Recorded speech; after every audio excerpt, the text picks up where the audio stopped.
Good morning. I wanted to make another video answering our friend here on YouTube, xmorningstarx. It's a lot easier to actually make videos. I know this video might just go on, and I'm sorry. And these are issues that I've discussed in past videos, but I would like to continue this discussion.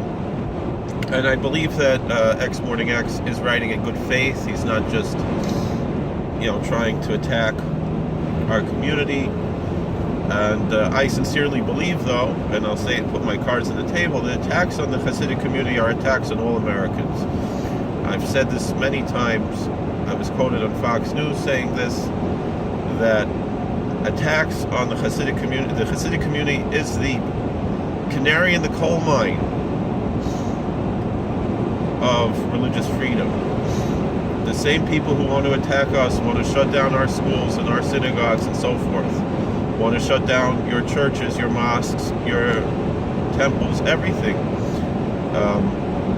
And it goes along with a lot of other issues that are going on in general. And unfortunately, a lot of these people claim some kind of Jewish ancestry. And in the secular world, these are seen as the voice of the Jewish world. Some of them call themselves some kind of Judaism, Reform Judaism, Reconstructionist Judaism, Humanism, Judaism, things that are not Judaism, things that run totally counter, opposite to all of the basic ideas of the Bible.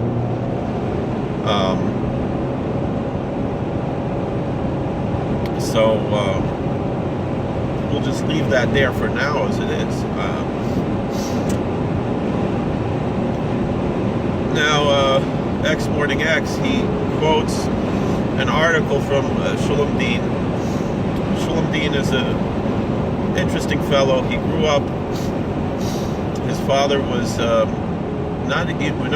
it's not even so clear whether, according to halacha, he was Jewish or not. Whether he converted, he didn't convert, or he was brought up Jewish. He makes claims like this. He became somewhat of a rebbe. And he could be a rebbe even if he wasn't Jewish. That doesn't, to me, I don't have a problem with that. It seems obvious that he was a very highly spiritually powerful individual who had followers, including people from, college professors were his Hasidim, And he was knowledgeable about a lot of things in the secular world. But he found something in Hasidic Judaism that he couldn't find elsewhere. And he was an ascetic, saintly figure. There are a lot of articles about Reb Dovid Dean,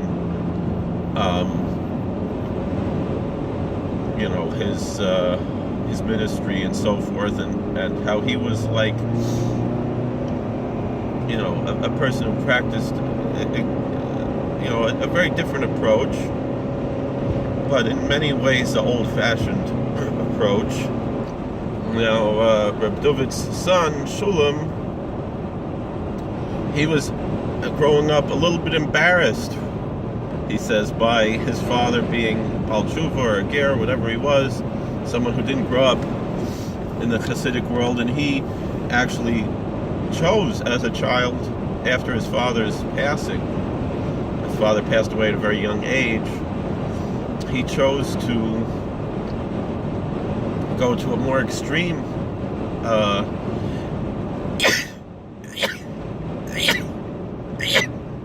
excuse me, in certain ways, community, a New Square. And I have a lot of friends there in New Square.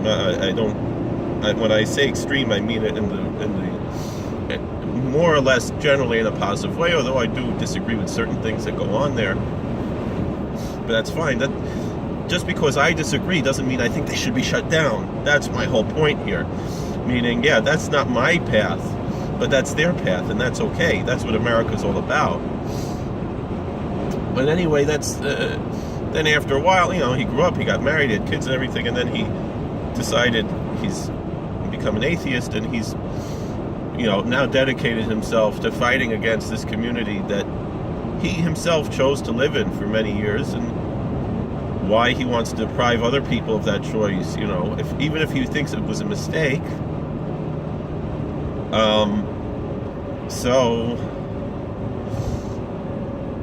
This is a free country. People can make mistakes on their own. We don't need this nanny state to tell us, boss around everybody else. But with that being said, looking at this article and how he says, the Hasidic community, they're dedicated to Torah study, which is the first 5 books of the Bible, this or that, whatever.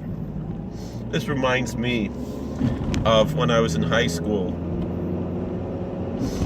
One of my teachers, and I went to a high school that did provide a Jewish high school. I'll give full disclosure. I went to public school most of throughout elementary school and junior high school, and it was in 10th grade that I switched over to yeshiva.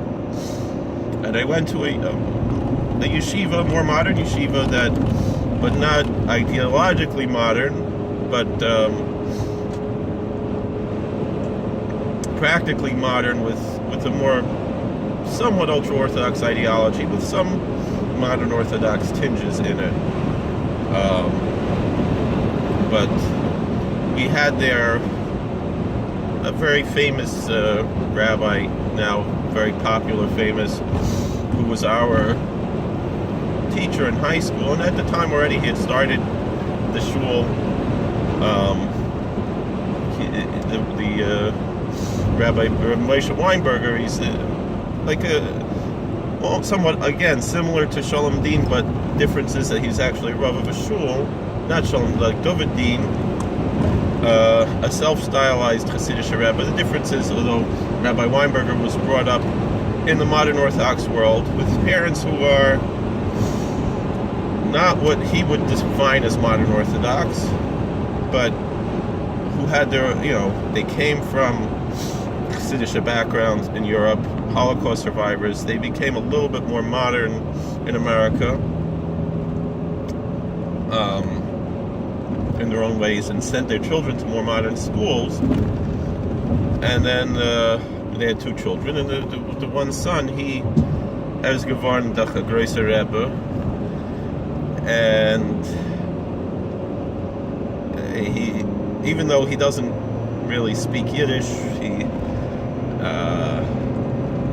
he understands it well enough, but he can't really carry on a normal conversation, whatever. But he dresses like a Hasidic Rebbe, and he's in English. He's a phenomenal speaker.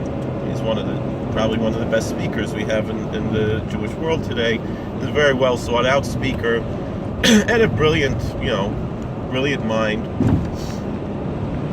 He has his own way. It's not the typical Hasidic way either. But that's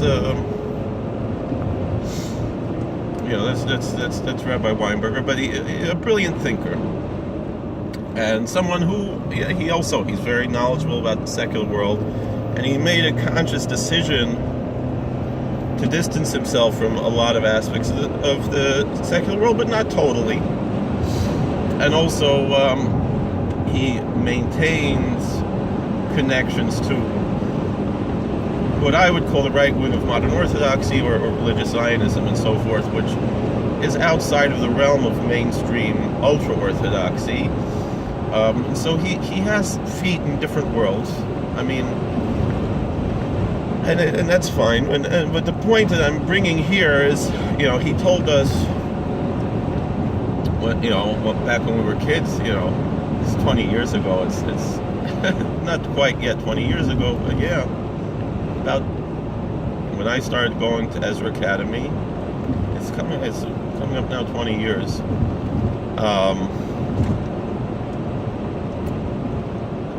So I remember he said at the time, and now, from what I heard, probably 10 years ago already, he's done tshuva from this. He says he's repented of this sin, but he used to read the New York Times every day, just to be knowledgeable of what's going on in the world. And I said to him, I was like, New York Times, that's it. I mean, at the time I was not the typical religious Zionist, but I was very much more along the lines of, I would say in certain sense, a Kahanist, but I still, even at the time, I was not a flag-waving Kahanist. I was more of what some people will call now the anti-Zionist Kahanists, which I know there are people like that. I mean, I know I have people who I know, acquaintances of mine, who lived in Israel and left it because, you know, they were sickened by the Marxism in Israel. But their ideology is strictly Kahanist, meaning believing that we should make a religious state in the Holy Land. Now, I'm more of a traditional non-Zionist or anti-Zionist, somewhere between those, to say the reality is that no, it's not about it's unrealistic to try to make a religious state today in the Holy Land. It's just not going to happen. And how do you decide what a religious state is without a Sanhedrin and so forth? And I don't mean this nascent Sanhedrin they call it. I mean an actual Sanhedrin with, you know, which should be founded by Nevi'im, meaning, and this is today's Sarbatevis, which part of what we remember is the end of the era of Nevuah, the end of the era of prophecy. But that being said, the Sanhedrin had an apostolic succession, for lack of a better term, from the prophets, that existed until it ceased, and then, the Sanhedrin moved different places. But that was the only central authority in Judaism, in authentic Judaism. Obviously, there were these other movements that all died out when the temple was destroyed. Our quote-unquote movement, which is not a movement, it's just plain old Judaism, was able to continue because we were following the Torah. And when you say the Torah, and this is a point I want to get to, but it's very convoluted, is that Torah is not just the Bible. We're not the solo scriptura. That's how the Sadducees disappeared. That's how they believed. And the Karaites, who were rather insignificant today, traditional Karaites, I don't mean the internet variety Karaites,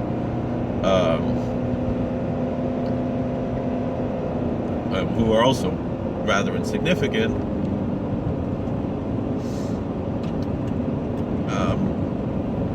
but we have our Talmudic traditions, of which, when there is a psak of the Sanhedrin, that is something that's binding on all Jews, and then the various interpretations that exist depend on what, where, when, why. You can't just do whatever you want, but it's not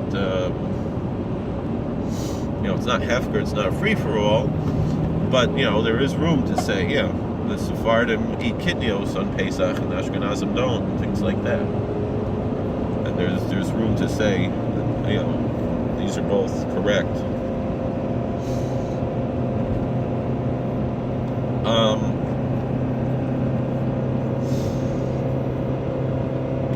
But anyway, the point I was going to say, I remember Rabbi Weinberger said, well, if I just wanted to read something that's pro-Israel, I could read the Post, but it's a garbage newspaper. But, the New York Times is more classy, It's kind of what he was saying, even though he'd be the first to say all this classiness is all nonsense, because who are the most classy people in the world? Who are the Germans, and they were able to make a Holocaust. So just being classy doesn't necessarily equal being good or moral and so forth. Not to say that we shouldn't be classy. It's good to be classy, but that has to come together with something else, which is, morality, ethics, faith, things like that.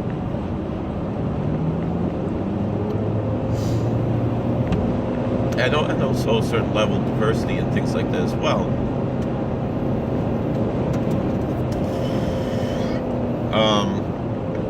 But then another comment that he made about the New York Times at a certain point, which I don't remember exactly all the whole story, but he said something along these lines. He said,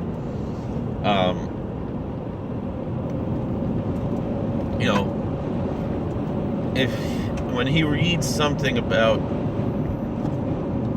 Judaism,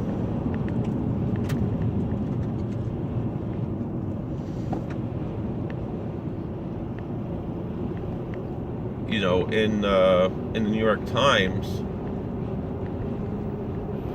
he knows that it's garbage. He knows that it's something he knows about, and he knows that what he's reading is not consistent with what the Judaism that he knows, right? And so why should he assume when the New York Times is writing about Buddhism,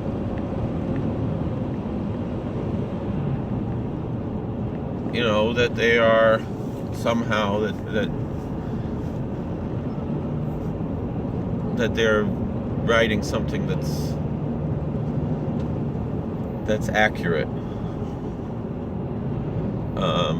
And what he goes to say is, well, he should assume that what they're writing is not accurate, because he knows what they're writing about Judaism is not accurate, so then whatever they're writing about Buddhism is not accurate. And he doesn't know that much about Buddhism. That's kind of what Rabbi Weinberger said. I'll tell you the truth, though. I think there is certainly a bias against Judaism.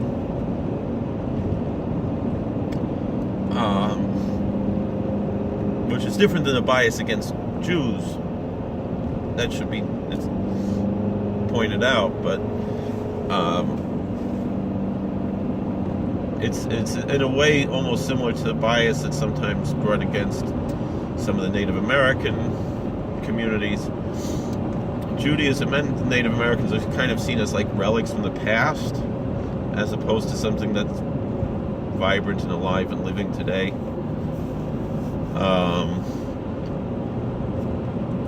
We'll put that aside, but basically,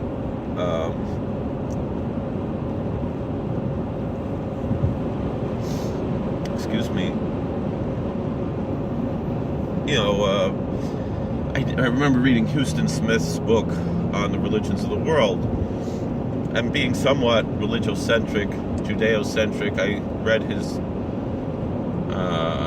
chapter on Judaism before I read the other chapters, and it was that Rabbi Weinberger effect, like, what are we dealing with here? This is not the Judaism I know, so does that mean that the chapters on Hinduism and Buddhism and so forth, and Islam and whatever else that I know less about, and certainly at the time knew less about, maybe now I know more than I did at the time,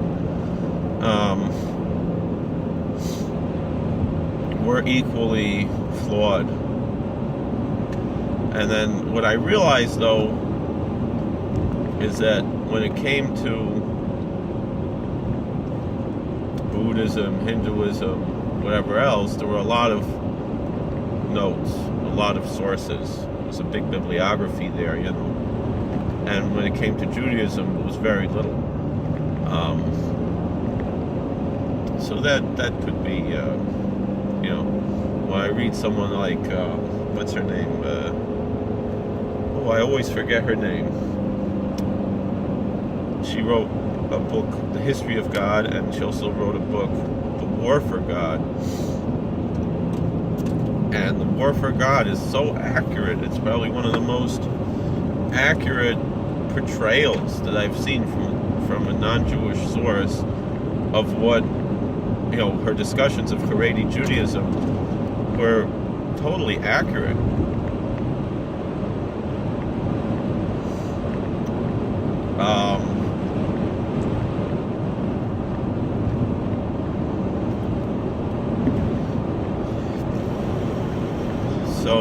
oh, what is that woman's name? She was a nun who left the church.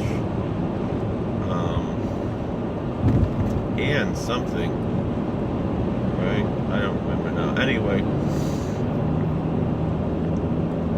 very good author, and very accurate in her portrayal. Like I said, in there she examines, modern day Christianity, Judaism, and Islam, and like I said, she does so in a very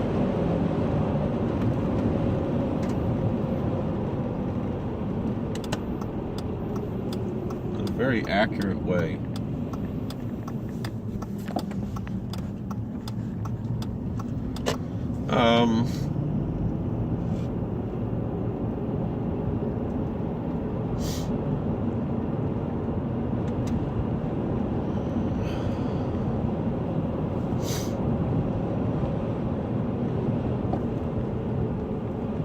So we want to get back to this question of,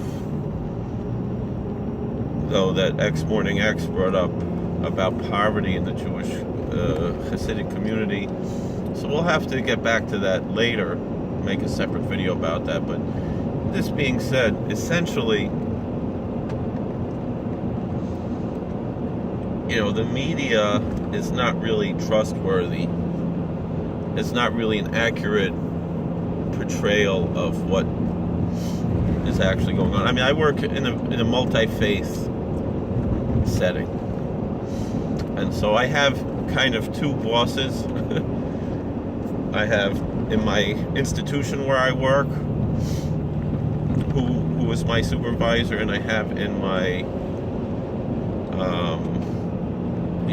statewide, there's essentially kind of a state agency that oversees religious services, more or less, and so the statewide leader, he's a Mennonite minister, and he said something at a meeting we had recently, or a training that we had, or something. If you have a question about something, how do you answer it? And I said, I look up Wikipedia, and he said, well, he never saw a rabbi wearing long robes before. All the rabbis that he'd seen, in the state where he's from, wear business suits, and here I wear a bekisha or a rekel or this or that, and could I explain it? Well, I explained it the best I could, but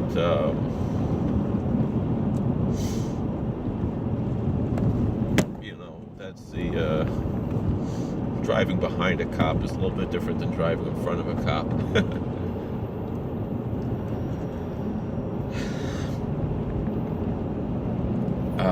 So he said, no, you ask a primary source, not look at something like Wikipedia, and the same thing.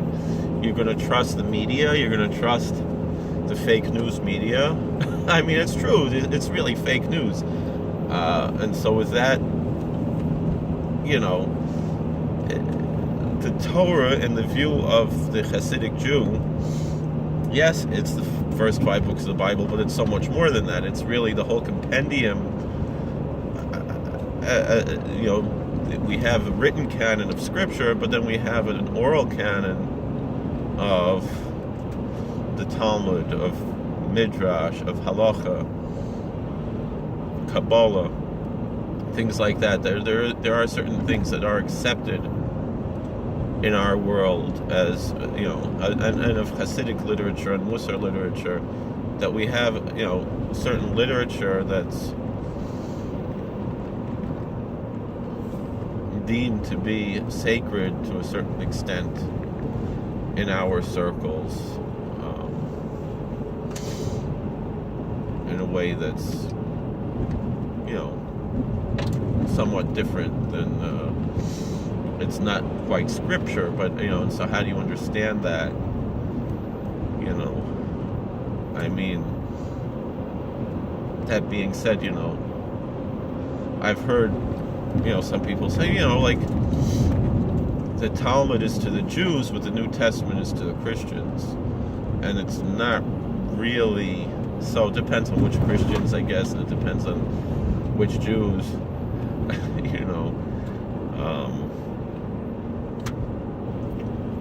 it's not really comparable, it's not part of our scripture. It's not holy like the Bible. It's holy like the Talmud is holy. It's in a different, we don't really say the holy Talmud the way we say the holy Zohar.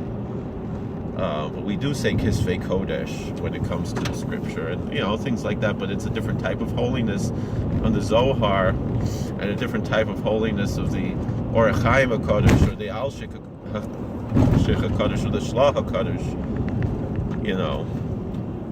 It's the Heilige Zayda, the Shlach HaKadosh. So these are things to be aware of. So we're going to have to, but it's patently untrue. They're not sitting reading the Bible all day. They're sitting reading commentaries upon commentaries upon commentaries of the Bible, as well as the Bible. The Bible is baby stuff in the Jewish world. I remember some years ago, there was a more or less, I don't like that term anti-Semitic. I would say maybe, and this is really, really like Judeo-phobic article. And they were saying, the Talmud is the holiest book for the Jews, and like why in an obituary for Rabbi Soloveitchik, they mention he's a Talmud scholar, not that he's a Bible scholar.